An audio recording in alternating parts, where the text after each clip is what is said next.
Something unusual just happened in Washington, and most people don't realize how serious it is yet. The United States Senate just blocked an effort to limit the president's power to continue military action against Iran, not after a war started, before it fully escalates, and that raises a simple but uncomfortable question. If Congress can't stop a president from expanding a military conflict, then who actually can? Because what just happened isn't just another political vote, it's a signal about how decisions of war might be made going forward. And if you stay with me, you'll see why this moment could quietly shape the next phase of U.S. foreign policy, not just with Iran, but everywhere. By the end, there's one key insight that explains why this vote may matter far more than the headlines suggest. Right now, tensions between the United States and Iran are already elevated. There have been military actions, strategic strikes, and a growing sense that things could escalate further if not contained. At the same time, members of Congress, especially in the Senate, have been trying to reassert their constitutional role in decisions about war. Because under U.S. law, Congress is supposed to have the authority to declare war or limit military engagement, but in practice, modern presidents from both parties have increasingly taken the lead on military action, often without formal declarations of war. That's where this vote comes in. A group of senators pushed for a resolution that would limit the president's ability to continue military action against Iran without explicit approval from Congress. On paper, it sounds straightforward. If the U.S. is going to move toward a broader conflict, Congress should have a say. But when the vote came, the Senate rejected that effort, and that decision tells us a lot more than it seems. But here's the part almost nobody is talking about. This wasn't just about Iran. It was about power. To understand what really happened, you have to start with the basics.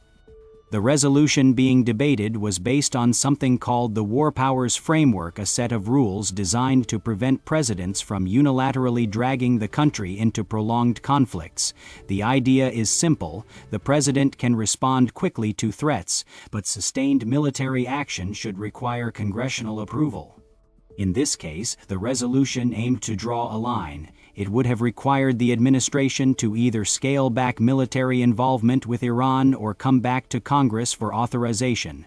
Supporters argued this was about restoring balance. They said the Constitution is clear: Congress has the authority to decide when the U.S. goes to war. Opponents saw it differently. They argued that limiting the president during an active geopolitical situation could weaken the country's position. Their concern was that it might send a signal of hesitation or division at a time when clarity and strength are critical. So when the vote happened, enough senators sided against the resolution. And just like that, the effort to limit the president's war powers in this situation failed.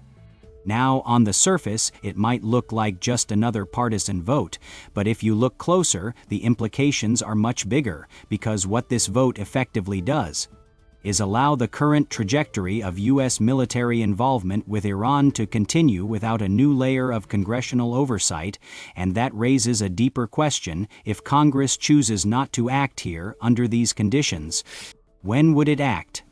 Now, this is where the story takes an unexpected turn, because the real significance isn't just about whether the U.S. engages more deeply with Iran. It's about the precedent being set. Think about the last 2 decades of U.S. foreign policy. Many major military actions have happened without formal declarations of war. Instead, they've been justified through existing authorizations, executive authority, or emergency powers. Each time that happens, the balance shifts a little more toward the executive branch, and what we're seeing now is another step in that direction. By rejecting this resolution, the Senate didn't just avoid limiting the president, it reinforced a pattern. A pattern where presidents have broad flexibility in military decisions, even in situations that could escalate quickly, that has strategic implications. First, it affects how adversaries interpret U.S. decision-making. If there's no clear requirement for congressional approval, actions can be taken faster and potentially more unpredictably. Second, it affects how allies respond. Allies often look for signs of unity in U.S. policy. When there's visible debate but no formal constraint, it can create uncertainty about how decisions are being made.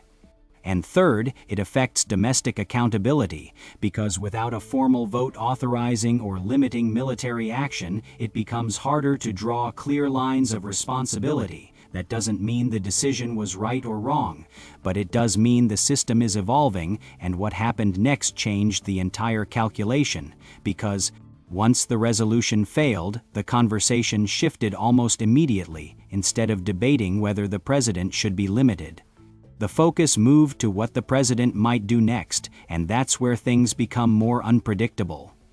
At this point, there are a few possible paths forward. One possibility is controlled escalation. That means continued military actions, but in a limited, strategic way designed to avoid full-scale conflict. Another possibility is diplomatic pressure combined with military readiness. In this scenario, the U.S. maintains a strong posture but avoids major escalation, leaving room for negotiation. And then there's the scenario that concerns many analysts: gradual escalation. Not a sudden declaration of war, but a series of steps that slowly increase involvement over time. History shows that this is often how larger conflicts begin, not with a single dramatic decision, but with incremental moves that add up. And this is where the absence of congressional limits becomes significant, because without a clear requirement to return to Congress, those steps can happen more fluidly. Now, to be clear, none of this guarantees a major conflict. There are still many checks in the system: political, strategic, and international. But the margin for unilateral decision-making has clearly widened, and that changes the risk calculation. It also changes the political landscape inside the United States, because this issue doesn't fall neatly along party lines. There are members on both sides who support stronger executive authority in national security, and others on both sides who believe Congress should play a more active role. That tension isn't new, but moments like this bring it into focus. They force lawmakers and the public to confront a basic question: how much power should a president have when it comes to war? And what mechanisms should exist to check that power? As this situation continues to develop, those questions are going to become more important, because the next time a similar vote comes up, the stakes could be even higher. And that brings us back to the key insight. This vote wasn't just about stopping or allowing one specific action. It was about defining how decisions of war are made in the modern era. What we're seeing is a system where the traditional boundaries between Congress and the presidency are becoming less rigid, not through a single dramatic change, but through a series of decisions like this one. Each time Congress chooses not to assert its authority, the balance shifts slightly, and over time, those shifts add up. So the real story here isn't just whether the U.S. will escalate with Iran. It's whether the structure of decision-making itself is changing, because once a precedent is set, it doesn't just apply to one situation, it shapes the next one, and the one after that.